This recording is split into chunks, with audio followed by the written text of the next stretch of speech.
What's up, everybody? Let me know if you can hear me. Wait a minute for people to show up.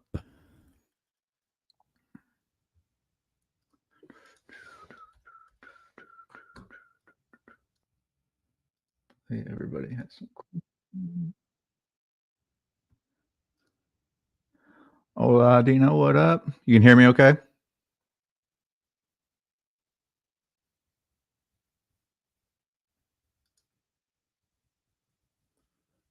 Go ahead. Let me know if you guys have any specific direction you want to go today. And if not, I will just. All right, perfect. Hey, good morning, Tracy. If not, I will just go full self-guided, which we know can end up in weird places. Wait till somebody requests something. In the meantime, we'll check out a little bit of Ahrefs. Ahrefs. You guys know where that name comes from? A little quiz time. See how much you know about the internet.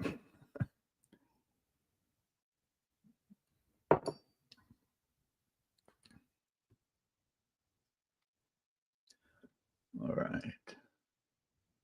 So traffic is just getting hit on across the board. What's happening right now with blogs is Google is just rewarding Reddit.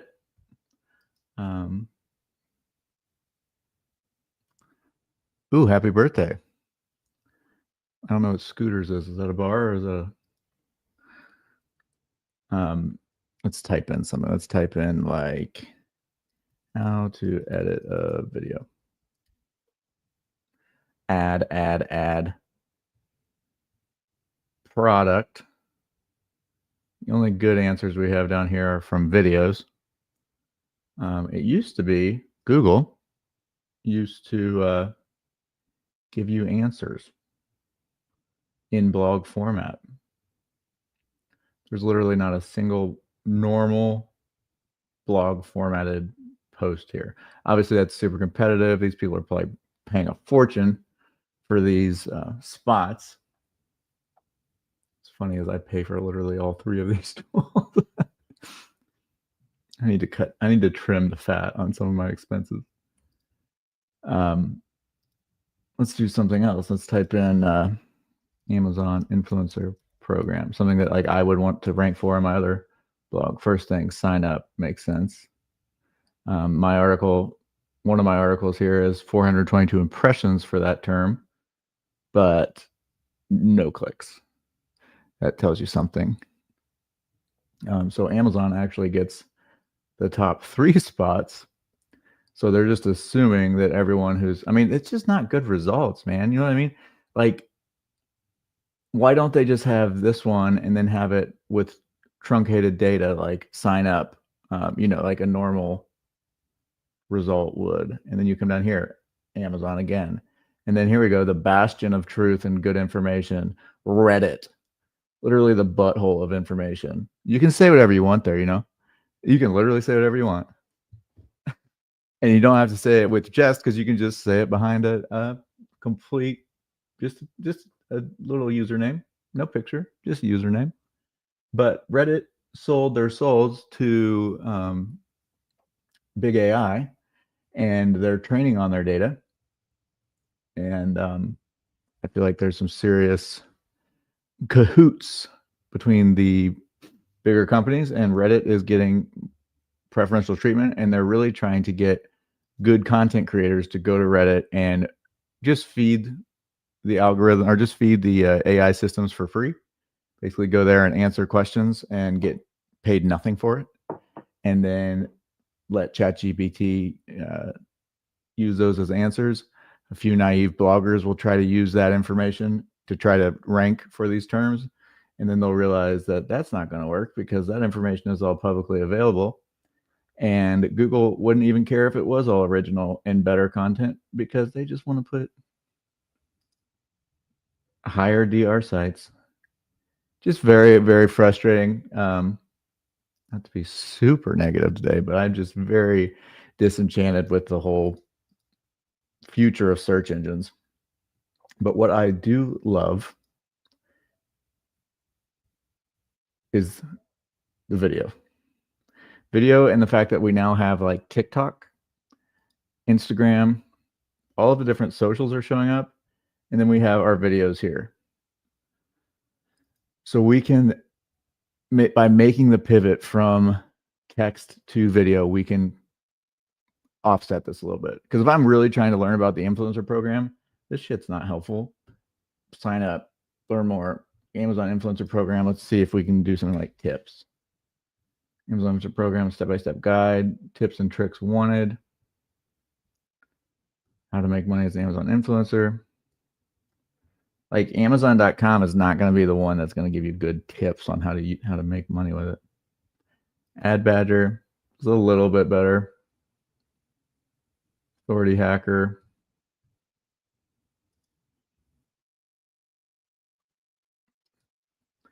But yeah, the fact that we can get so much traffic from search engines to our videos, that's kind of unfortunately where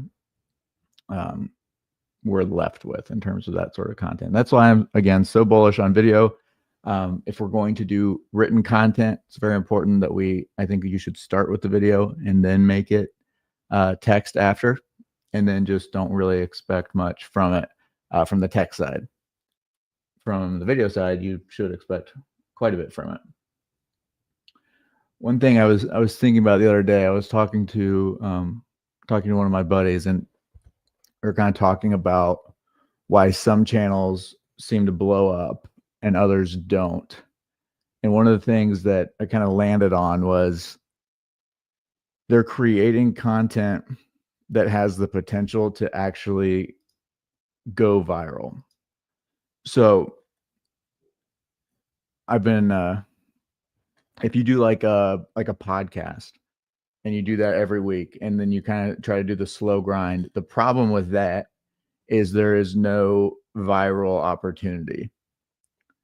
There is a little, I guess, like if you have a clip from one that goes fire and gets crazy, but the other creators that are doing just random videos, like they're doing like strike 1, strike 2, strike 3, strike 4, strike 5, strike 6, but then on that 7th video, boom, a million views. I've just really learned now that it's the outliers, it's the viral videos that kind of drive the entire channel. Like my TikTok is driven by like 3 videos. And if you're creating things that don't have the potential to go viral and you're just doing the slow and steady, like do steady for sure, but make sure you're slow and steady and creating content that has that potential for virality. And is not just the same thing over and over again. So Christopher Grant and I we're working on pivoting to more regular type content for our Amazon stuff that will have more viral potential, as opposed to like the webinars. Like this webinar I'm doing right now with you guys, if I made it public, it would never get more than 100 views max, unless I specifically talked about just one thing. And it was, even then, it wouldn't do very well. This just isn't really the format that people want to click on when they're on YouTube or, on TikTok or whatever. So one of the things I've been telling people is focus on things that might, blow up. And I think a lot of people are working hard and making progress, but it's so linear. And really, in reality, it's a big spike.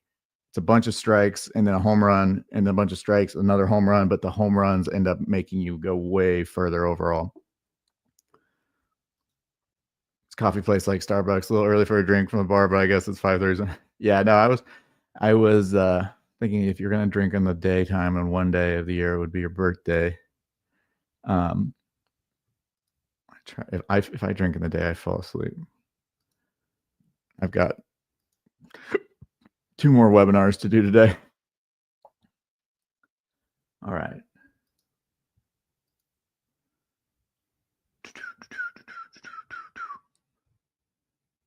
Open my screen again.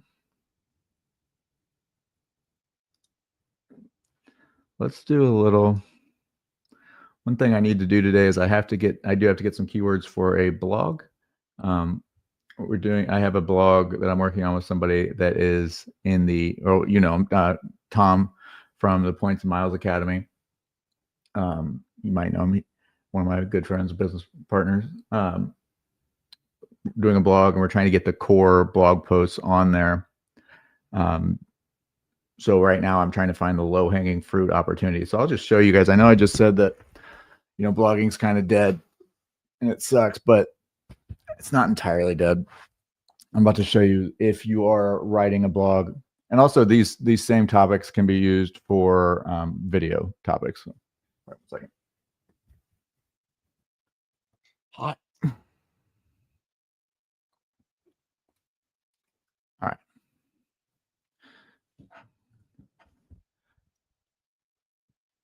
So how does I do? This one's going to be an example of do as I do, I guess, because I do still blog. But I'm like begging you guys to not put all the eggs in that basket. Have one, and you actually technically really need one if you want to do all the stuff that I teach in this program. Like if you want to do every gamut of affiliate marketing, a lot of affiliate programs require a website. And then also when you run paid ads, having your own website is a big benefit. And also when you send emails, you need to have your domain that is your actual branded domain. And if it has a higher DR, it should help with the open rates. So there are pros and cons, and also just having a website, even if no one's actually finding it organically, is a big benefit. And you can link to it in your videos, and then maybe you'll get some traffic from that.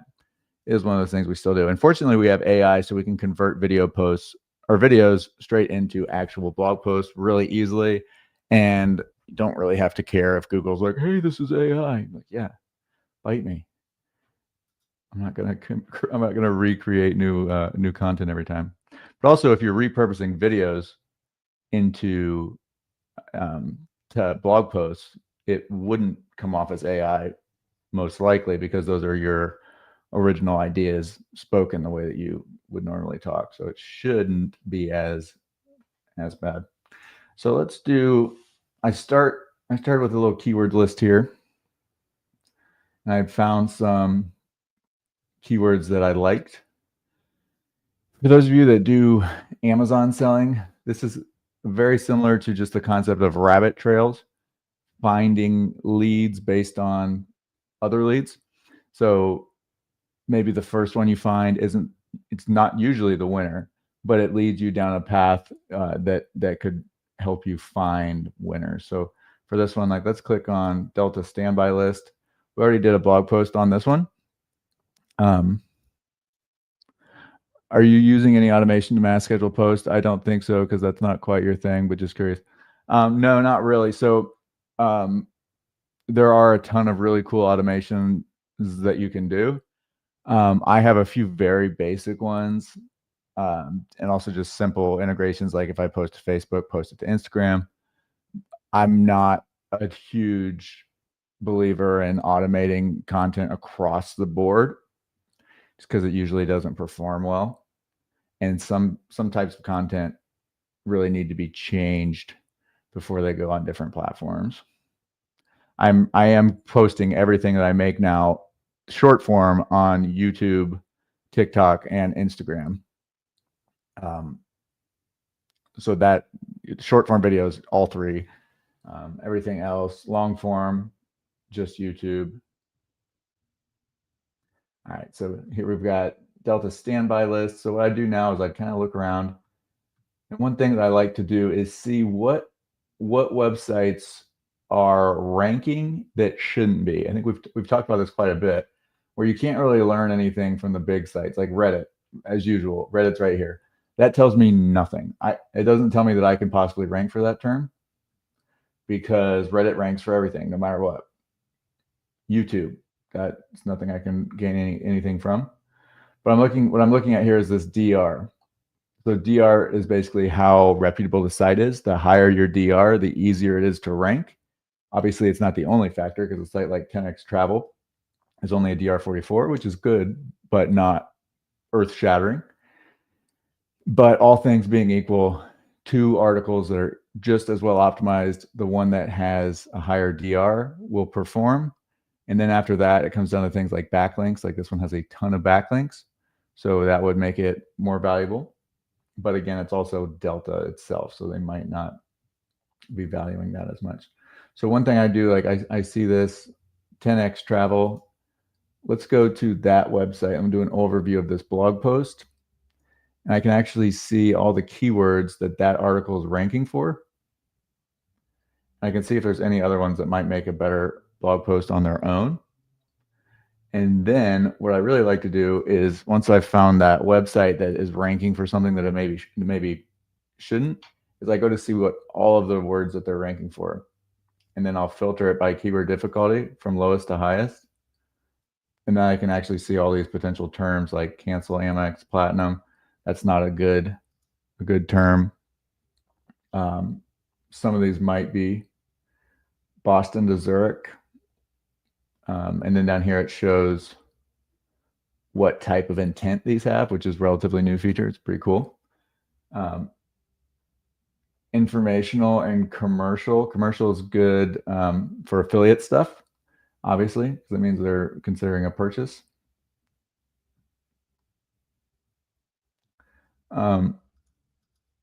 When I had to do social media marketing in prior life, I used Hootsuite. Yeah, I've used that before. Hootsuite, Buffer. What I ended up liking the most was CoSchedule. CoSchedule is more of a, I don't use it now, but it's really good if you're collaborating with, and one automation that I do, one automation that I am a fan of is automating things to post on Pinterest, because Pinterest actually drives me a decent amount of traffic. It's dramatically undervalued. Pinterest is awesome, especially for different niches. Their ads, or for certain niches, it's really good. Their ads perform really well. If you want a tool for, there's nothing wrong with scheduling and automating. This is annoying. I don't want to create a free marketing calendar. I just want to show people your website. They have, it adds up, the cost adds up. Like it says $19 a month, but I don't recall it being that cheap. This is new AI projects, AI project assistant. AI image. Oh, there's a lot of new stuff since I stopped using it. But if I were going to use one, I would go check out CoSchedule first.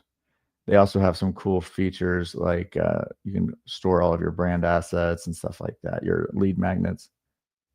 Oh, this says hire me. Might be pretty cool. Yeah, they're a good company. They're worth looking at. Again, nothing wrong with them. I'm not a fan of like, yeah, Pinterest is one of the biggest search engines, and it's a combination of, it's like a text-based, it's a combination between YouTube and, I'd say it's like a combination between Instagram and Google, where people are searching way more than they do on Instagram, but the images actually play a big role in the clicks. Google, the thumbnails don't mean anything. YouTube, they mean everything. And then on Pinterest, they mean a lot. There's another tool that's specifically for Pinterest called Tailwind. This is not it. This is one of those companies that is the bigger company, but they didn't buy the domain. They might have changed the name, actually.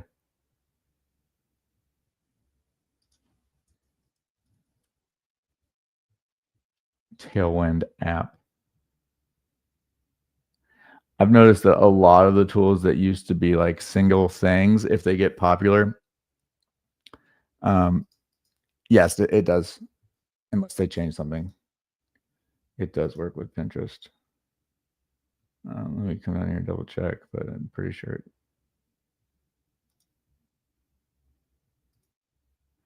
Yeah, it does, and it actually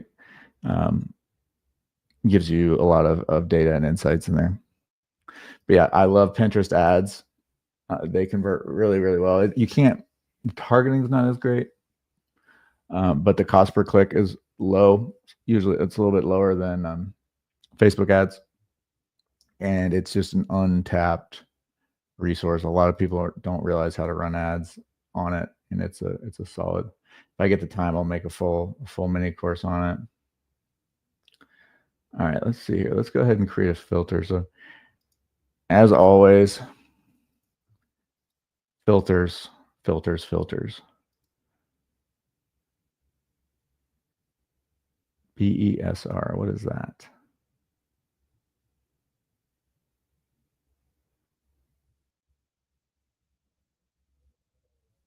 It's a bat? Oh, that's not a Amex Gold versus Chase Sapphire Preferred. That'd be a good one. That is a commercial intent. Let's check that out. Yeah, Pinterest. So Pinterest also works with Google Tag Manager. So you can track your ads and how people engage with your website after they click.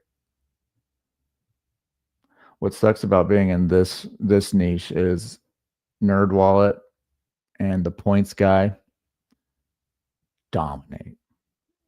Every niche seems to have 3 or 4 just absolute monopolies, like people that have everything.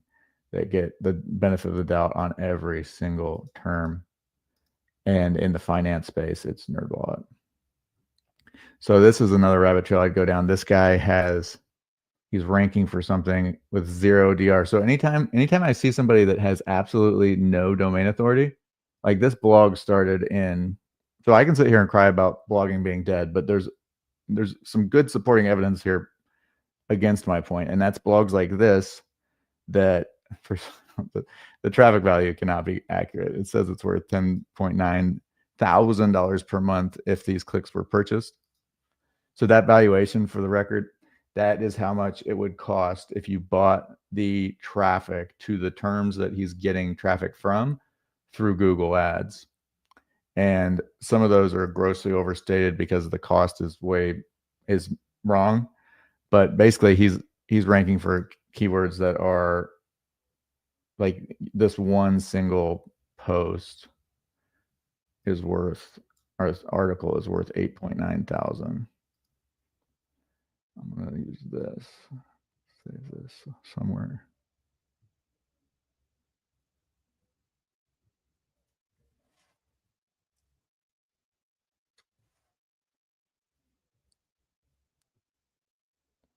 All right. But yes, as you see, this is super high value because you're going to sell a credit card. These credit card affiliates pay really well, and I like them because it's a legit, as long as you're not like convincing somebody, hey, go load up your credit card for no reason. People need credit cards. People want credit cards. I want credit cards. And if you can tell them which ones are going to benefit them the most, there's some real value there. It's kind of the great example of affiliate marketing, because the brand can tell us all they want about the credit card. But when you sit here and actually compare them yourself and give some of your own feedback, that's good stuff. That is what affiliate marketing should be. I want to show you guys something. So there's this company called Passion Fruit.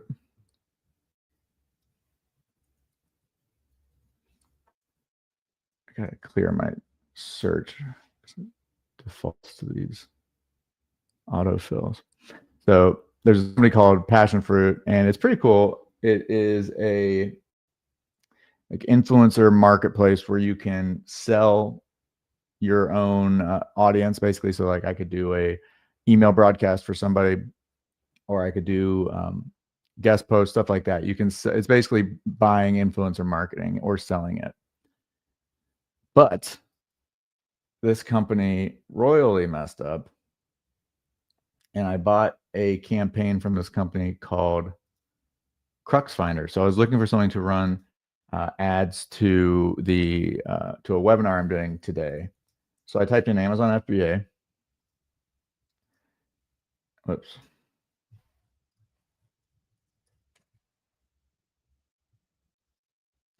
And I had all these ones come up. And this company claimed to have 180,000 subscribers, open rate of 46%, which is wild. And then 600 clicks per campaign, and a alleged CTR of 10%, which, shame on me for believing this, because the company is called Crux Finder. I've been in the Amazon space long enough to know that I've never heard of Crux Finder. I checked their website. Their website's whatever. They wanted $2,000 for the ad. That's what they click on it. They sell these different sponsorships, so they wanted 1905. So I was like, hey, look, if you get me good results, I'm going to buy from you all the time. Like, I spend a ton of money on ads anyway. I would love to give it to somebody, to a real person, as opposed to one of the alphabet companies. So if this works, I'll work with you all the time, but I've been burnt by solo ads and stuff in the past. I just need to we need to lower the price here for our first try. And he's like, we'll make you this one-time discount of $12.50. So he charged me $12.50. And this is something that if you're ever buying ads from somebody, that's why tools like ClickMagick start to really get valuable, because this just saved my butt. I mean, honestly, I could tell they were bad clicks anyway. But right here, these are all, I made him his own link, and this was all the traffic he sent. FC stands for flagged clicks. These are bot clicks. These clicks are absolutely worthless. So you see here, type spider, server, bot, server, spider, bot. It's a scam. These clicks are not legitimate. And if I hadn't tracked, I wouldn't have been able to catch that. But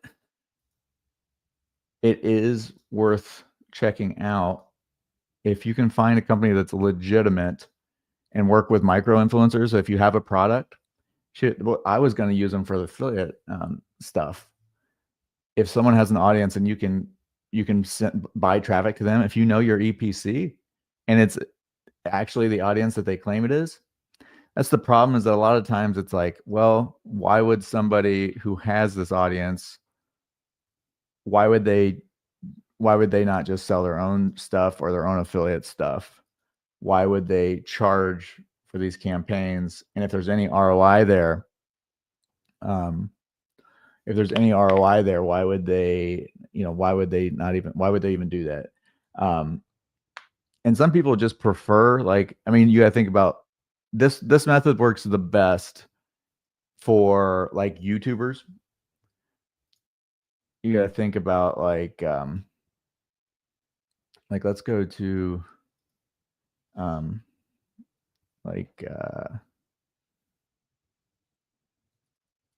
see if there's like a prank channel or anything. No.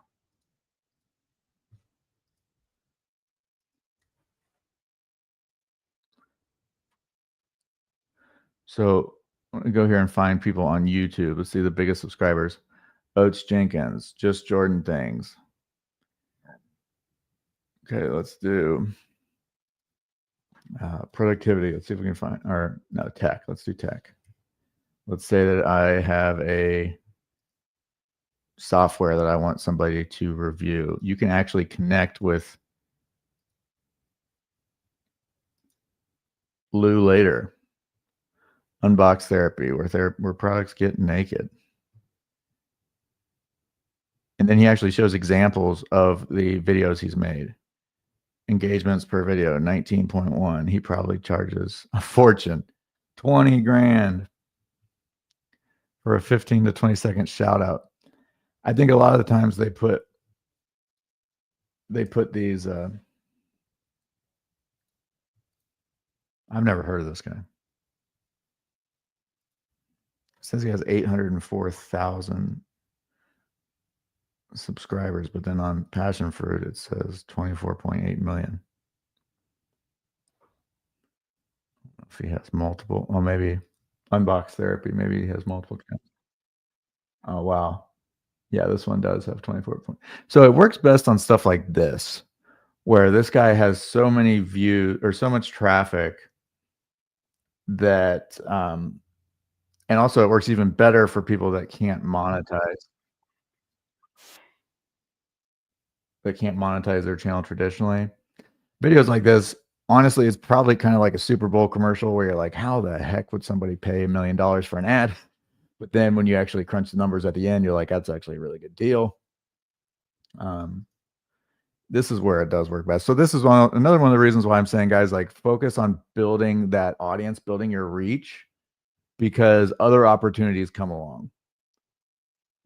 These, if you're the type of person that doesn't want to do just affiliate stuff, see, he's got everything here is on negotiation.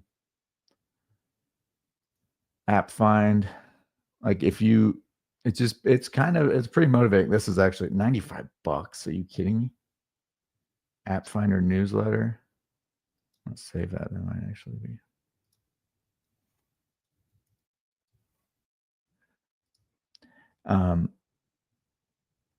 Yeah, but that's just something to think about, because if you have a big audience, money opportunities just start to appear. And you don't have to worrying about like tracking issues or, the affiliate company screwing you, stuff like that. And also you can find people across different platforms. Like this guy has a big TikTok too. Unbox Therapy. Man, that's pretty impressive that he was able to become such an outlier in the unboxing space, because that is very crowded.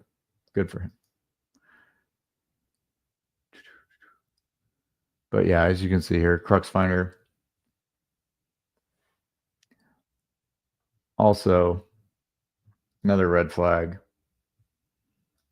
that if I had, well, never mind. I like to go and see when a website actually started. So they kind of just started in 2020, which is not enough time to grow a subscriber base of 180,000 emails. So they're either entirely fake or they're spam, scraped emails, or they like bought them from a trade show. And these people are not opening the emails. Yeah, you can see here, dead. Keywords just murdered.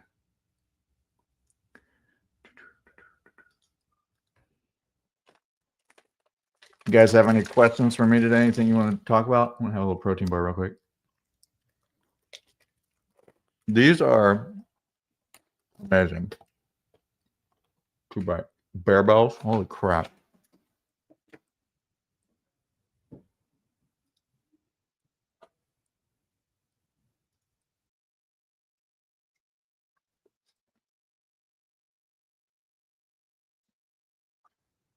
Actually have one of these. It's pretty sweet.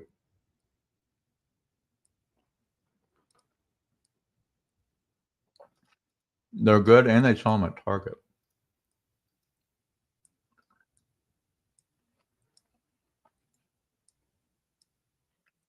Another good one,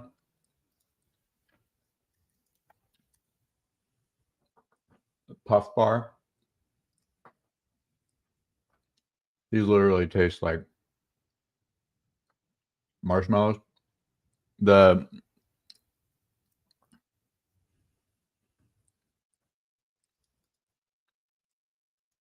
You all have like a set schedule on how you set up your week to post. So a more productive version of myself would.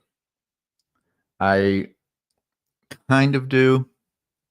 Like I know at the end of the week if I got everything done that I needed, but I don't really have like a minimum or a maximum goal. But I'm kind of different. Like I think a lot of people need that. For me, I'm creating content nonstop anyway. So I just kind of whatever happens. I don't really have like a set amount of content I'm trying to make, especially since some content is worth way more. So I'll spend all week working on one piece of content if I have to, if it's important.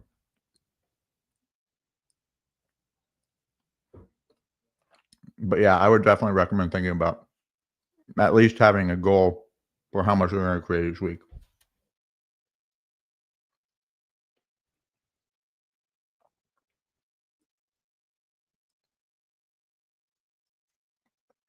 Yeah. I mean, I have so many drafts of content. Like if you go to my Medium, I have 62 drafts right now. And I'll just kind of go through here. And because I start writing the second I get an idea, I start writing it down. And then I come back to it when I have time. Some articles I know aren't high priority. Some videos aren't high priority. So I do try to triage those a little bit better just because it takes so long to do a really good video. So with videos, I'm trying to be a little bit more intentional about what I make. I do have a bad habit of getting excited about something and then making a video immediately. Just kind of how I've always been.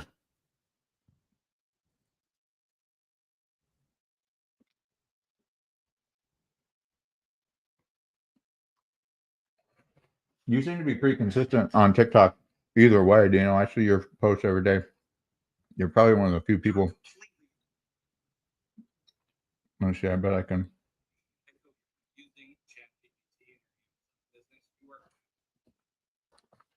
Chris Grant. I'm so happy TikTok's back. That was going to be a big problem.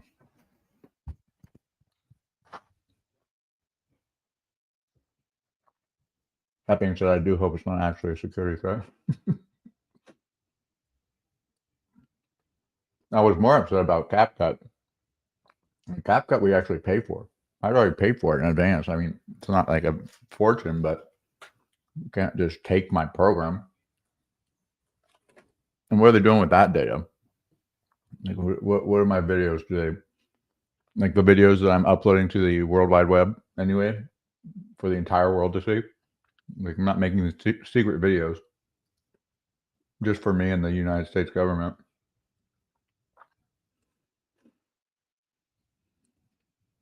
Yeah, that one hurt me, and it took it longer to come back. I was worried that it wouldn't come back.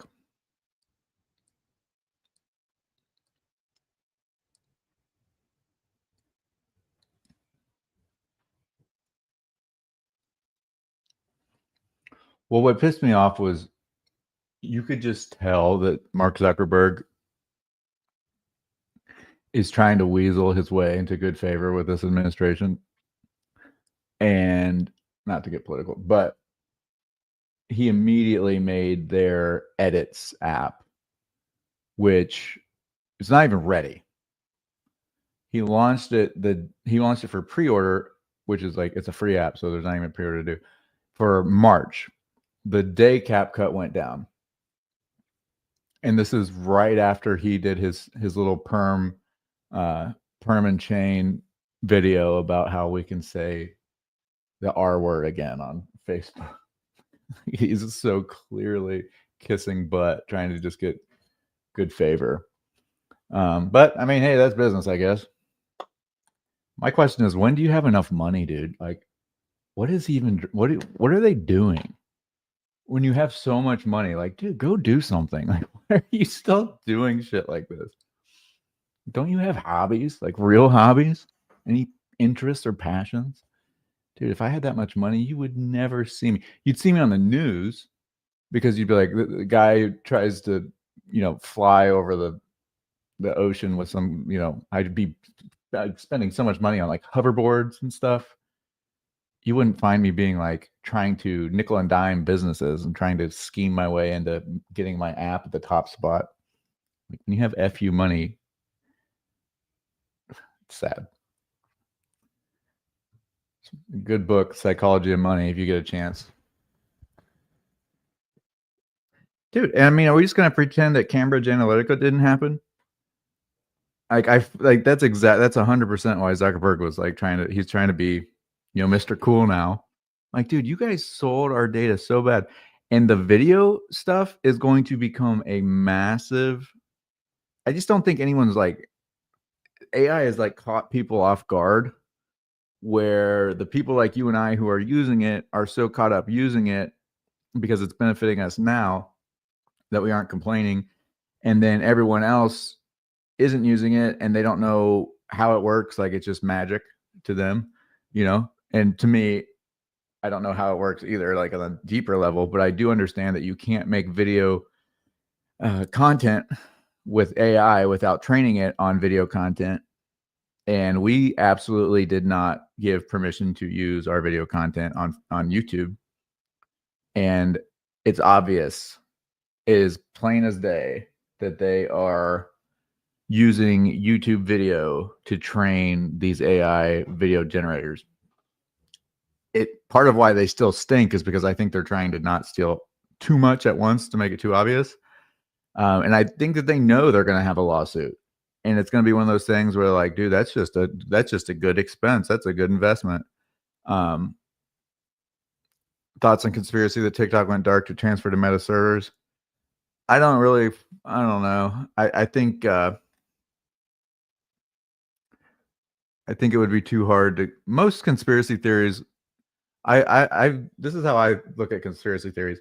How many different things have to happen for it to actually happen? Right? Like if you just look at it as TikTok went down to transfer to Meta servers, you're like, okay, that's one thing. But then you have to think, okay, somebody had that idea and they decided to be sketchy about it instead of just doing it white hat. You're like, okay, a little less likely. And then you go, okay, and then it's going to involve thousands of people. And then you have after that, it's are all 1,000 of those people going to be able to be quiet about it? And the answer to that to me is no, hell no. One of them would say something. So I don't think it is. Maybe if they did, it will be found out very quickly. So I'm not really buying into that yet, but I don't know. Yeah, it would be an insanely fast transfer. I think it just played out the way it played out. I think it was random timing. I mean, it's funny because Trump was the one who started the whole TikTok ban back in 2020. And honestly, I wasn't even really like, I was like, if it's actually a national security threat, like I get it. Like we can do whatever. I can bite the bullet, but they never really explained really exactly why. And when I watched the hearings it was just boomers. And they always are. They did the same thing with Facebook. It's boomers representing everybody, even though the people that are on there are the last people that are on TikTok. They're just asking very dumb questions. Very clear they don't understand even fundamental internet stuff. Like they don't really totally understand what Wi-Fi means and how Wi-Fi works. So that kind of irked me. But yeah, I don't really see, if there's a security threat, so be it. I just think it was timed so incredibly odd. I don't know if it was on purpose, but just the fact that Trump was going to be inaugurated the day it went down. And then once he said, I will retroactively pardon anyone who, basically he said, because when they went up, they did commit, I don't know if you call it a crime. It wasn't a crime. They did do something that could get them fined by, I think, the FTC or whatever. And it would have been to the tune of like billions of dollars. It sounded like they could have absolutely trashed them. But Trump said that he would basically make sure that didn't happen. And then they went up, but they lagged on going up with CapCut because I think they're like, well, I mean, let's hedge a little bit. Like it might not be worth getting double fined because we didn't take down both of them. And it was weird that they didn't tell us very clearly that CapCut was going down. And also they didn't tell us that Lemon 8 was going down, which is very dumb of me because I went and created an account right before. My sister texted me and she goes, "Man, I'm getting such bad TikTok withdrawals." And I said, you're making a joke?" And she's like, "What do you mean? They took TikTok down." I'm like, "For literally 2 hours." She just stopped using it. She didn't check. I'm like, "Well, I guess you get all your news from TikTok, so you didn't check TikTok to see that TikTok's back." I'd say no because of that hosting center in Texas. That's also why I knew TikTok wasn't going anywhere. Too much money tied up in infrastructure here. I mean, yeah. And I'm just in the school of thought that like there's too much data out there available. Like uh, and there's plenty of hackers that can get them anything that they want. We've seen with like Cambridge Analytica that our tech companies can't be trusted with our data. We know, like, I mean, our socials are out there. Like, we're all just kind of lucky that we're not the ones that get our identity stolen and stuff like that, because all that information's out there. I mean, how many leaks every year happen? I think the funniest one was the Ashley Madison one. That's so good. Oh my god, all the men trying to have affairs. I guess women did it too. It wasn't just a guy thing. But they all got busted. So what happens? You've ever watched anything from Lisa Remillard? She's the most unbiased and fact-based reporter. She was an interview with Ro Khanna, and no, I haven't. I'm a big fan of the. I don't ask for much these days, dude. I just want to live in a shared objective reality. Like I just want people to, when proven wrong, admit it so we can share the same experience. Because if we're not sharing the same experience, we can't work together. And right now, it just feels like more people are. They'd rather feel right, even if they know they're not. And it's really become pretty toxic. And the problem is that like I think like in the 40s and beyond, before that, you couldn't really do that because you have your circle of friends and there was only so much information out there. But now, like if you have an opinion, you can find 10,000 people, even if it's the dumbest opinion ever.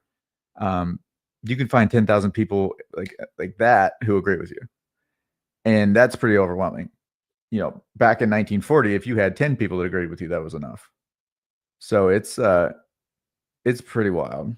So I just want people to, whatever your opinions are, just join me in making them off of facts and not feelings and just objective truth, so that we can actually. Because I don't think I'm 100% right. I don't think they're 100% wrong. But if we don't share the same reality, we can't improve anything.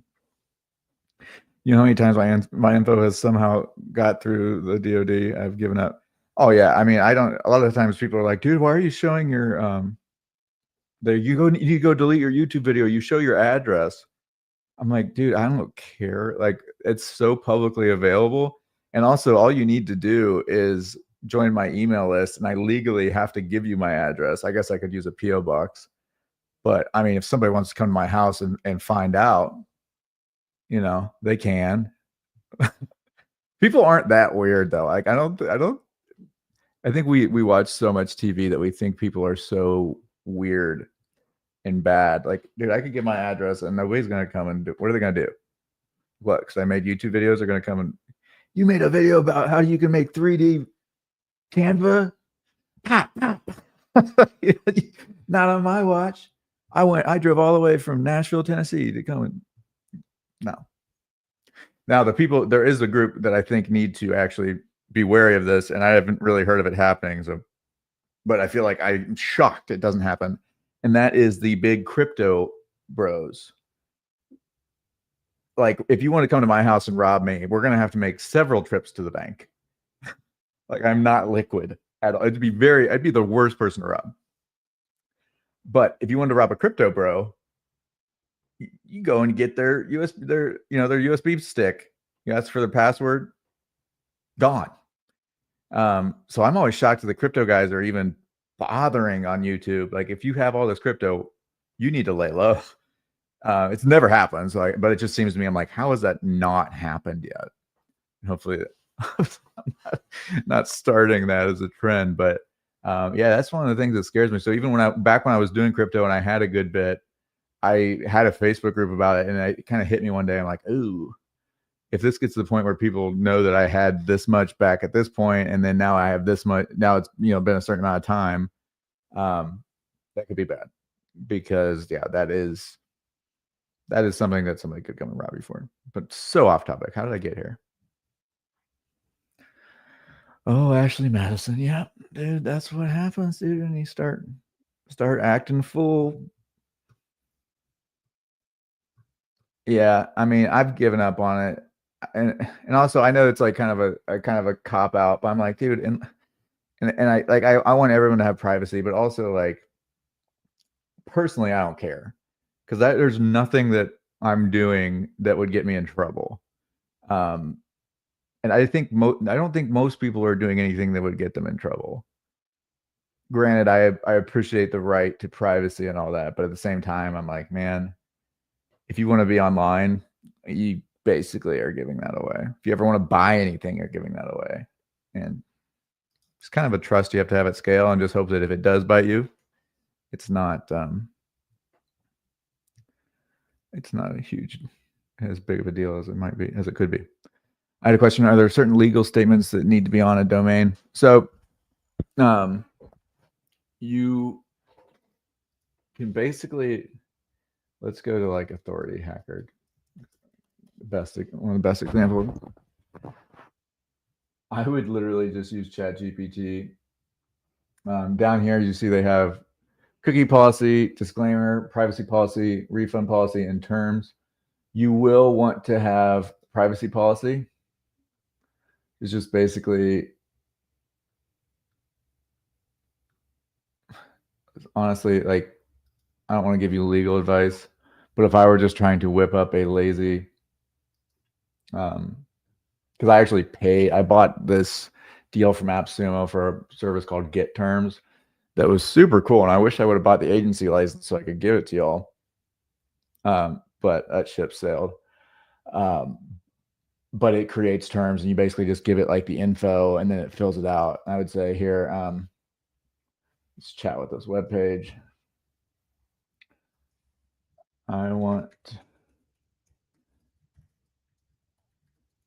If you're collecting emails, yeah, so that would be part of the privacy policy. So with Get Terms, it actually literally lists like the software that you might be using. It shows things like if you're using Google Analytics. I have never heard of anyone getting in trouble with it. It's one of those things where it's like definitely could, but it seems more like and I don't even want to talk about it because it's kind of dipping into the legal stuff, which I try to avoid. But anecdotally, I just put kind of very basic generated stuff on here just so I have it. Like if you run paid ads, you have to have that type of stuff on it. Just so that people know that they're being targeted. So what might happen is if you have a website, like if NerdWallet blew up, which they did, if NerdWallet blew up and they had no privacy policy and stuff like that, they could end up, under the eye of the FTC, or it could be bad. But for just a basic website that's not really doing a ton of traffic or anything, I would be shocked if anything ever happened. But again, it's just best practice to do it. It's not hard. So I want to make a similar privacy page. Can you generate one? Tell me what from me you need so we can make it customized to my website. Let's see if it'll even let.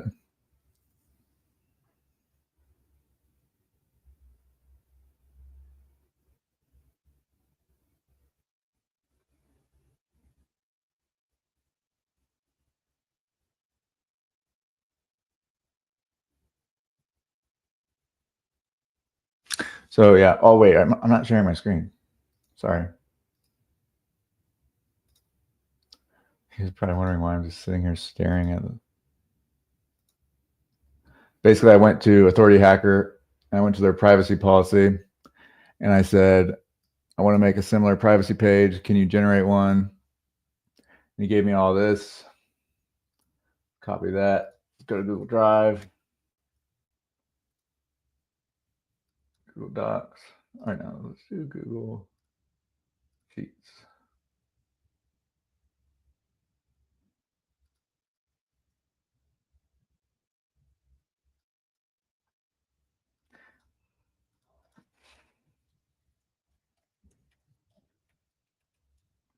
So I would just go through here and I would fill this all out.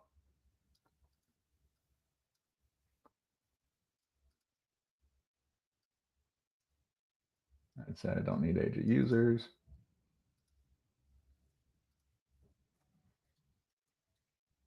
I just fill it out and I would copy it and I'd paste it. And I'd go back into this and I would paste the data that I finished and then have them spit me out one and I would just host it as a page. You can also use a service like Get Terms.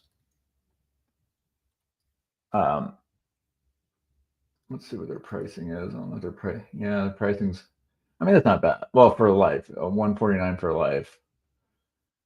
You don't need return unless you're selling something. You don't need return policy and all that. Comprehensive privacy policy. They do try to scare you about what you actually need. So when you're collecting emails, yeah, I mean they'll do a double opt-in and then you have it unsubscribe on your broadcast. There's some Can Spam Act laws and stuff so that you have to follow there, but nothing too crazy. Get Terms is a good way to start, or you can really easily make your own. All right, guys. Let me know if you have any other questions. If not, I'm going to bounce. I got some other things I got to do today. Got webinars at 2 and 7. That was a big day for me on the air. All right. Hey, guys, reminder, be sure to message me with any specific questions. I want to make sure that we're getting results as quickly as possible for everybody. And the best way to do that is to work together. So hit me up if you have questions. Keep creating. Let me know how I can help. All right. See you guys.